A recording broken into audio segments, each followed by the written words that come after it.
Good morning प्यारे बच्चों। आज हम आपके लिए इंटरमीडिएट भौतिक विज्ञान का तीसरा क्लास लेकर के आए हुए हैं। आपने आवेशों की उत्पत्ति की अवधारणा पढ़ डाली, आवेश क्या होता है इसको पढ़ डाला, आवेश का क्वांटीकरण पढ़ा और धन आवेश ऋण आवेश के उत्पन्न होने का मूल कारक क्या है इसको पढ़ा, कूलाम का नियम क्या है इसको पढ़ा, वैद्युत बल रेखाएं क्या होती हैं इसके बारे में आपने पढ़ा और वैद्युत बल रेखाएं कहाँ से निकलती हैं, कहाँ समाप्त होती हैं इसको पढ़ा। आपने जाना कि समान प्रकार के आवेश एक दूसरे को प्रतिकर्षित करते हैं जबकि विपरीत प्रकार के आवेश एक दूसरे को आकर्षित करते हैं। इन सब चीज़ों के बारे में आपने अध्ययन कर लिया। आज आपको जो अगला टॉपिक हमको पढ़ाना है वो अगली टॉपिक है वैद्युत क्षेत्र। तो आपको कल वैद्युत क्षेत्र के बारे में इतना बता दिया गया था कि वैद्युत क्षेत्र किसी वैद्युत आवेश या आवेश समुदाय के चारों तरफ वह क्षेत्र होता है जिसमें कोई एकांक पृथक्कृत धन आवेश बल का अनुभव करता है। तो आप वैद्युत क्षेत्र को पढ़ रखे हैं कि वैद्युत क्षेत्र क्या होता है। वैद्युत क्षेत्र, वैद्युत क्षेत्र क्या होता है। वैद्युत क्षेत्र तो आपने पढ़ रखा है कि किसी आवेश अथवा आवेश समुदाय के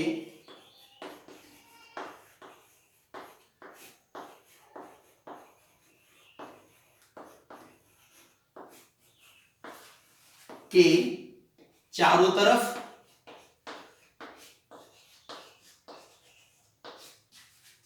का वह क्षेत्र जिसमें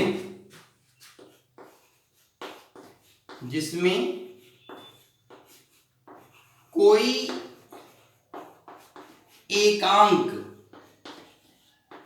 एकांक पृथक्कृत धन आवेश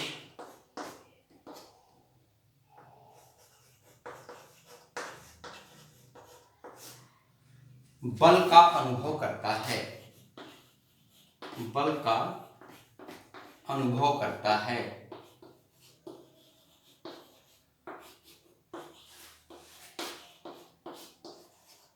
अब यहां समस्या एक आती है, कोई कहता है कि क्यों धन आवेश ही केवल बल का अनुभव करेगा। नहीं, धन आवेश ऋण आवेश दोनों बल का अनुभव करेंगे, लेकिन शर्त यह है कि जो हमारी परिकल्पनाएं हैं वो सारी परिकल्पनाएं पृथक्कृत धन आवेश के सापेक्ष हैं, जिसको हम Q0 लेते हैं। तो पृथक्कृत धन आवेश के सापेक्ष होने के कारण हम पृथक्कृत धन आवेश पर ही चर्चा करते हैं। परिभाषा भी पृथक्कृत एकांक धन आवेश के साथ ही देते हैं। एकांक का मतलब क्या होता है, इकाई, यूनिट। ठीक है, तो हम क्या कह रहे हैं कि वैद्युत क्षेत्र क्या चीज होता है कि किसी आवेश अथवा आवेश समुदाय के चारों तरफ का वह क्षेत्र जिसमें कोई एकांक पृथक्कृत धनावेश बल का अनुभव करता है, वैद्युत क्षेत्र कहलाता है।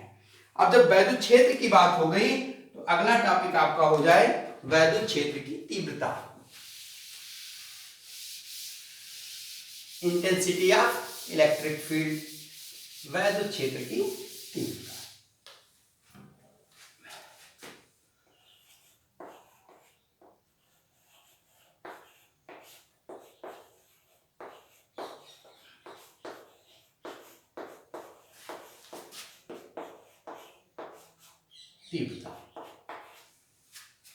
अब देखिए इसको कैसे परिभाषित करते हैं कि किसी आवेश के समीप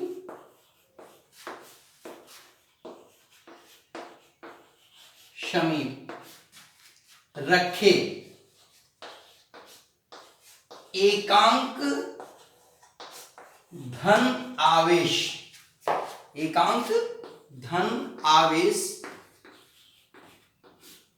पर लगने वाले बल किसी आवेश के समीप रखे एकांक धन आवेश पर लगने वाले बल तथा परीक्षण आवेश की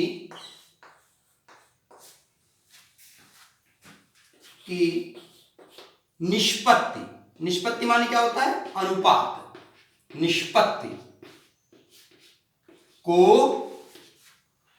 उस बिंदु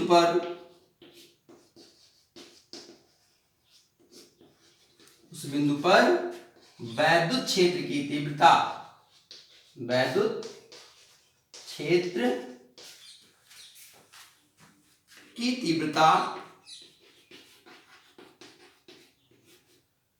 कैपिटल ई कहते हैं। एक बार ध्यान दीजिए फिर से कि वैद्युत क्षेत्र की तीव्रता क्या होती है? तो वैद्युत क्षेत्र की तीव्रता किसी आवेश के समीप रखे एकांक धनावेश पर लगने वाले या किसी वैद्युत क्षेत्र में रखे, ऐसा कर लीजिए। आवेश के समीप बहुत समीप भी हो सकता है।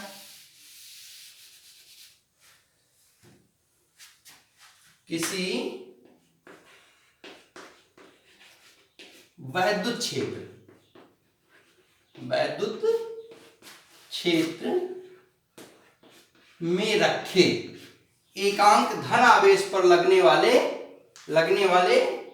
बल तथा परीक्षण आवेश की निष्पत्ति को उस बिंदु पर वैद्युत क्षेत्र की तीव्रता कहते हैं। अब जैसे मान लीजिए कि यह कोई आवेश है Q और यहां पर कोई परीक्षण आवेश रखा हुआ है Q0 और ये आवेश परीक्षण आवेश पर बल F न्यूटन का लगा रहा है। तो यहां पर वैद्युत क्षेत्र की तीव्रता, मान लीजिए ये बिंदु कोई X है या कोई P है, ये बिंदु P पर वैद्युत क्षेत्र की तीव्रता क्या हो जाएगी कि बिंदु P पर वैद्युत क्षेत्र की तीव्रता E इज इक्वल टू क्या हो जाएगी? F upon Q0। क्या हो जाएगी? F upon Q0। अब वैद्युत क्षेत्र E का मात्रक कैसे है? फिर से एक बार चेक कर लीजिए कि वैद्युत क्षेत्र की तीव्रता क्या चीज होती है कि किसी वैद्युत क्षेत्र में रखे एकांक धन आवेश पर लगने वाले बल तथा परीक्षण आवेश की निष्पत्ति को उस बिंदु पर वैद्युत क्षेत्र की तीव्रता E कहते हैं।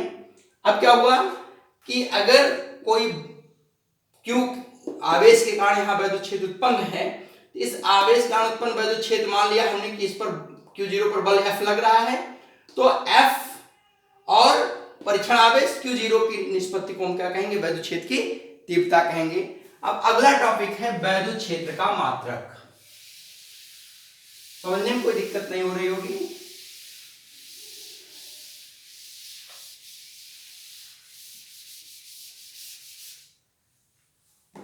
अगला टॉपिक आपका है वैद्युत क्षेत्र का मात्रक। वैद्युत क्षेत्र का मात्रक कैसे निकालेंगे? तो आपको पता है कि वैद्युत क्षेत्र E इज इक्वल टू क्या है? F by Q0। तो E का मात्रक क्या हो जाएगा? E का मात्रक बराबर हो जाएगा F का मात्रक। तो F का मात्रक क्या होता है? न्यूटन। बल का मात्रक क्या होता है? न्यूटन होता है। और Q आवेश का मात्रक क्या होता है? कूलम। अतः वैद्युत क्षेत्र की तीव्रता का सूत्र क्या हो गया कि वैद्युत क्षेत्र की तीव्रता का मात्रक, वैद्युत क्षेत्र की तीव्रता का मात्रक बराबर क्या हो जाएगा? न्यूटन पर कूलम। क्या हो जाएगा? न्यूटन पर कूलम। अब इसी समय एक टॉपिक और आ सकता है कि वैद्युत क्षेत्र का विमीय सूत्र। इसमें कोई दिक्कत नहीं ना कि वैद्युत क्षेत्र की तीव्रता का मात्रक या वैद्युत क्षेत्र का मात्रक। तो वैद्युत क्षेत्र की तीव्रता का मात्रक या वैद्युत क्षेत्र का मात्रक E बराबर F/Q0। F का मात्रक न्यूटन, Q का मात्रक कूलम, यानी वैद्युत क्षेत्र की तीव्रता का मात्रक हो गया न्यूटन पर कूलम। अब अगला टॉपिक आ गया कि वैद्युत क्षेत्र की तीव्रता का विमीय सूत्र।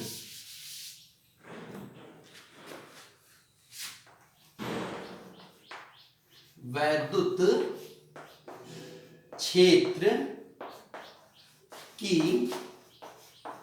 तीव्रता का विमीय सूत्र। विमीय सूत्र। वैद्युत क्षेत्र की तीव्रता का विमीय सूत्र कैसे निकालोगे? आपको पता है कि E इज इक्वल टू क्या होता है? F/Q0। E की विमा निकालनी है तो F की विमा लिखो, सबको पता है mLT-2 अपान Q की विमा AT। क्या हो गया? बराबर। अब देखो ये हो गया M, कोई दूसरा M नहीं है, L यहां है, यहां से कोई L नहीं है तो L हो गया। T जब ये ऊपर जाएगा, ये -2 है, ये -1 जुड़ेगा तो क्या हो जाएगा? T⁻³ और A⁻⁻1। तो वैद्युत क्षेत्र की तीव्रता का सूत्र, विमीय सूत्र क्या हो गया कि mLT-3 A-1। अगला है, इसको समझने में कोई दिक्कत नहीं है।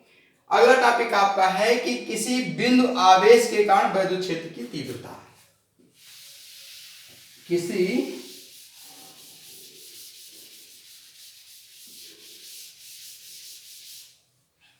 अगला टॉपिक आपका है कि किसी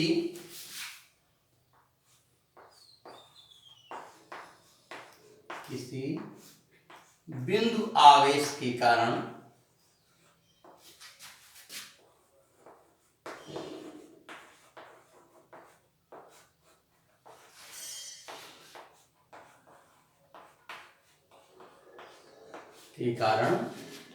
वैद्युत क्षेत्र की तीव्रता।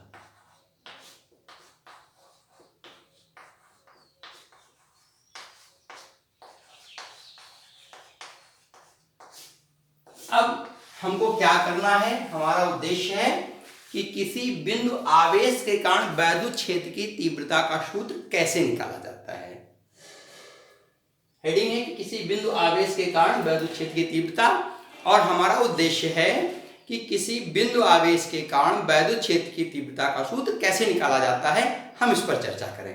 तो इस पर चर्चा करने के लिए हम एक चित्र बना लेते हैं कि ये मान लिया कोई बिंदु आवेश है Q। इस बिंदु आवेश से K परावैद्युतांक के माध्यम में r दूरी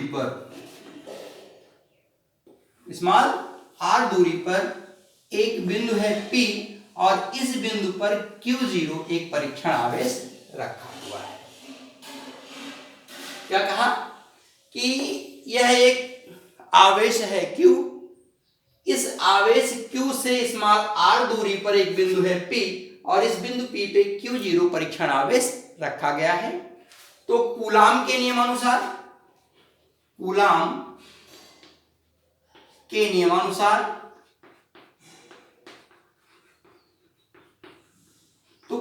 नियमानुसार क्या होता है? परीक्षण आवेश पर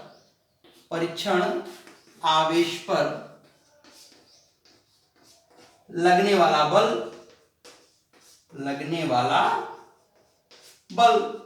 तो जब परीक्षण आवेश पर लगने वाला बल लिखेंगे कूलाम के नियम से, तो क्या हो जाएगा?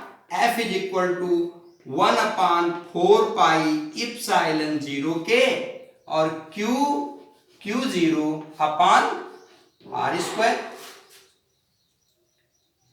न्यूटन। अब क्या हुआ कि हम जानते हैं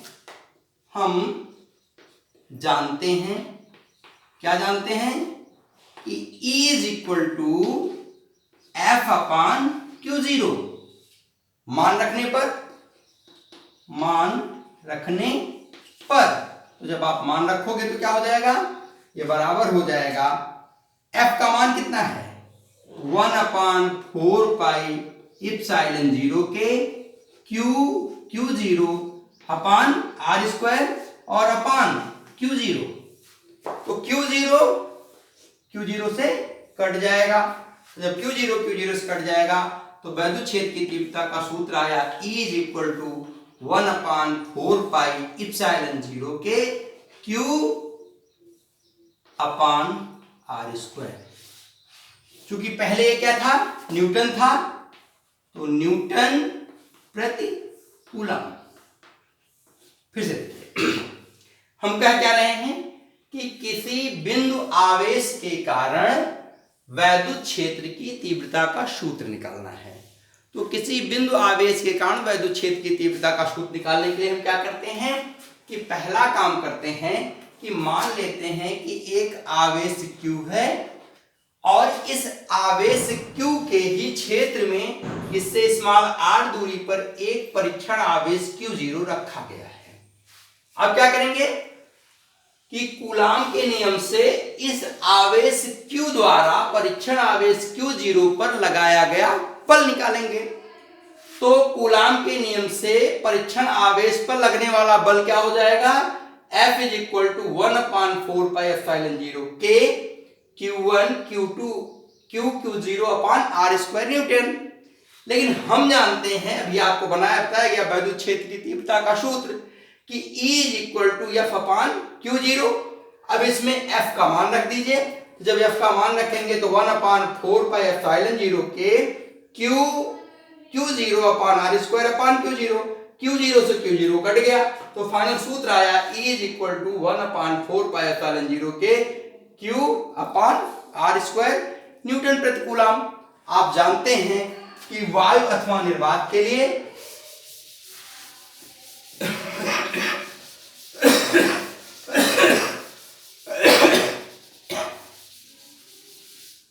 क्या जानते हैं कि वायु अथवा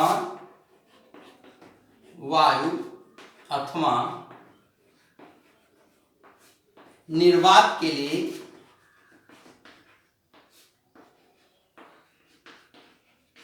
क्या होता है, K इज इक्वल टू 1। ये सूत्र क्या हो जाएगा, E is equal to 1/4 pi epsilon 0 और Q upon R square newton पर कूलम। कोई दिक्कत नहीं किसी को। अब ये तो हो गया कि जब कहीं पर एक सिंगल आवेश रखा था, उस सिंगल आवेश के कारण उत्पन्न वैद्युत क्षेत्र की तीव्रता का सूत्र हो गया। लेकिन मान लीजिए कहीं आवेश समुदाय हैं, माने कई आवेश रखे गए हैं, तो उन कई आवेशों में रखने पर जो वैद्युत क्षेत्र की तीव्रता का सूत्र बनेगा उसको जरा सा देख लीजिए।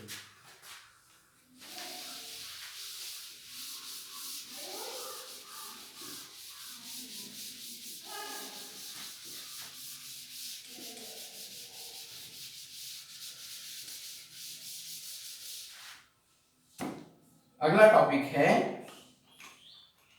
आवेश समुदाय के कारण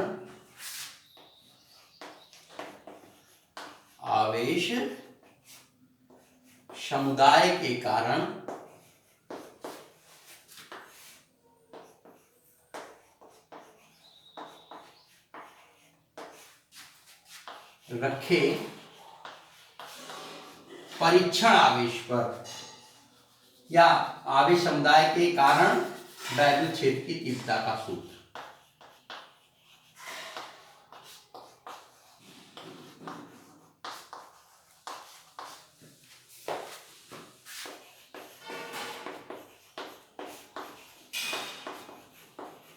मान लीजिए कहीं पर एक से अधिक आवेश रखे हुए हैं और उस आवेश समुदाय के कारण किसी बिंदु पर वैद्युत क्षेत्र की तीव्रता का सूत्र निकालना है, तो हम ये मान लेते हैं कि मान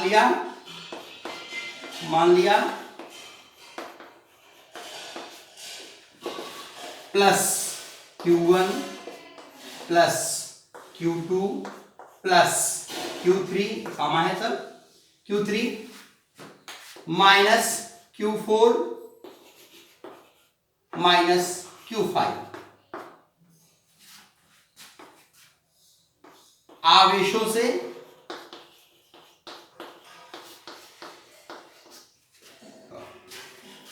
R1 R2 R3 R4 R5 दूरी पर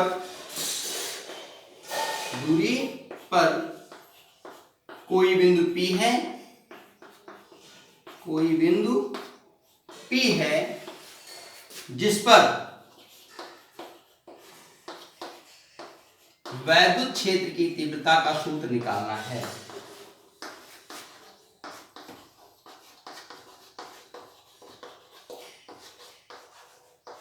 तीव्रता का सूत्र निकालना है।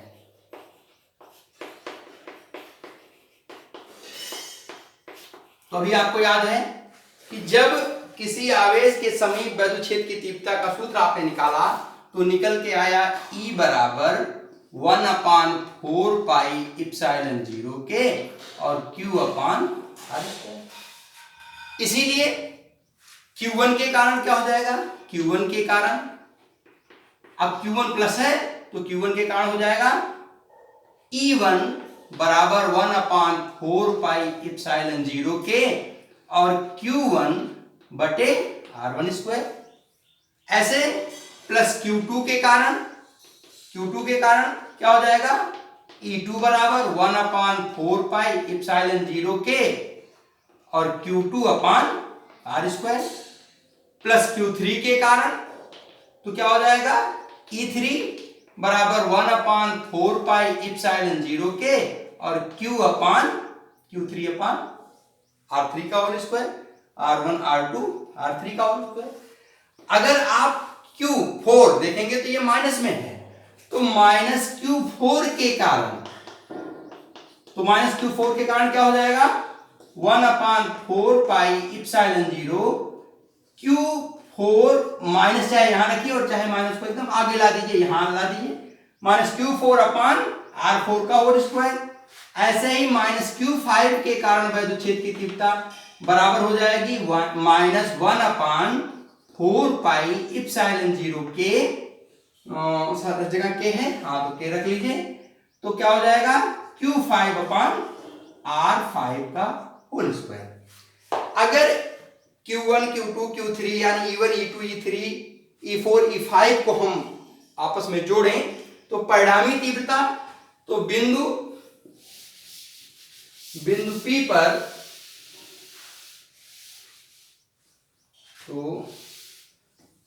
P पर इसलिए बिंदु P पर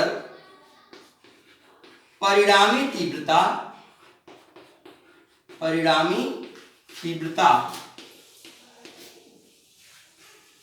E बराबर E1 plus E2 plus E3 plus E4 plus E5 या ये क्या हो जाएगा E बराबर, अब देखो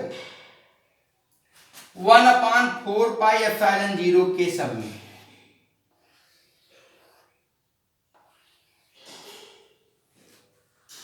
यहां भी है,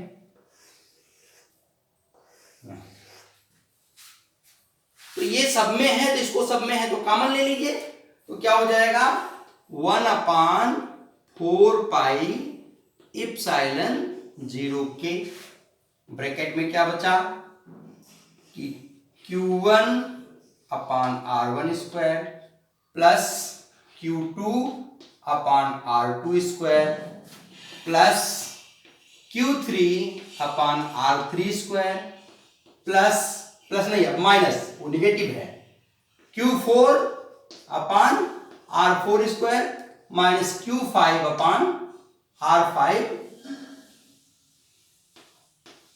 स्क्वायर प्लस एंड ऐसे अधिक होते तो सो ऑन। यानी कि आवेश समुदाय के कारण, बहुत से आवेशों के कारण परिणामी वैद्युत क्षेत्र की तीव्रता क्या होती है, E = 1/4πε0 के Q1/r1² Q2/r2², Q3/r3² -Q4/r4², Q5/r5²। यानी कि अलग अलग तीव्रताओं को ले लिया जाए और उनका बीजगणितीय योग कर दिया जाए। तो क्या हुआ फिर से एक बार देख लीजिए कि आवेश समुदाय के कारण वैद्युत क्षेत्र की तीव्रता का सूत्र निकालने के लिए हम क्या करते हैं कि आवेश समुदाय को ले लेते हैं, कि मान लेते हैं कि 4-5 आवेश हैं, Q1 प्लस है, Q2 प्लस है, Q3 प्लस है, Q4 माइनस है और Q5 माइनस है। यहां से जो परिणामी बिंदु है जिस पर वैद्युत क्षेत्र की तीव्रता निकालनी है उसकी दूरियां क्रमशः R1, R2, R3, R4, R5 है। हम क्या करते हैं कि इन अलग अलग आवेशों के कारण उत्पन्न वैद्युत क्षेत्र की तीव्रता E1, E2, E3 निकालते हैं और सूत्र वही प्रयोग करते हैं कि E = 1/4πε0 के Q1/r1², फिर वही 1/4πε0 के Q2/r2², फिर 1/4πε0 के Q3/r3²। अगला जब निकालेंगे तो चूंकि वह ऋणात्मक आवेश है तो ऋणात्मक आवेश Q के साथ जब ऋण चिन्ह का प्रयोग करेंगे तो जो परिणामी तीव्रता निकल के आएगी कि E4 = 1/4πε0 के -Q4/r4², तो माइनस को सामने ले आएंगे। ऐसे ही E5 बराबर क्या हो जाएगा 1/4πε0 के -Q5/r5²। जब इन सबको एक साथ लेंगे तो परिणामी तीव्रता E = E1 + E2 + E3 + E5 4 + E5 हो जाएगी। अब चूंकि ये ऋणात्मक में है और सारे में 1/4πε0 के कॉमन है, हमने बाहर ले लिया, Q1/r1², Q2/r2², Q3/r3² -Q4/r4² -Q5/r5² and so on, जितने भी होंगे वो हो जाएंगे। इसका हम परिणामी रूप से हम लिख सकते हैं कि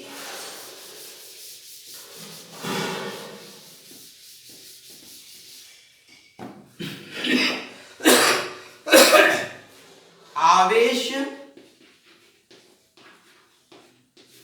समुदाय के कारण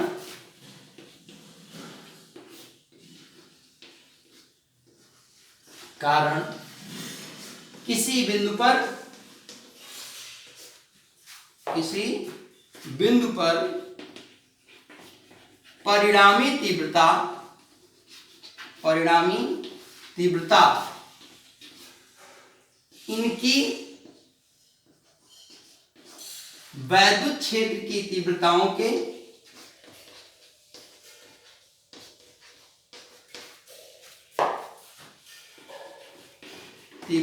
के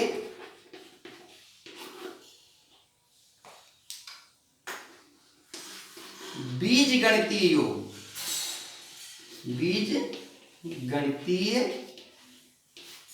योग के बराबर होता है।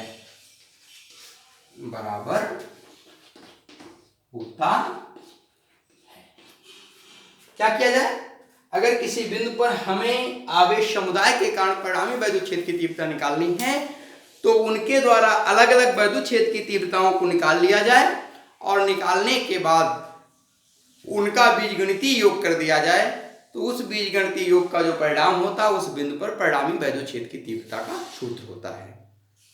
तो आज की कक्षा में बस इतना ही। अगली कक्षा में फिर आपसे मुलाकात होगी, तब तक के लिए धन्यवाद।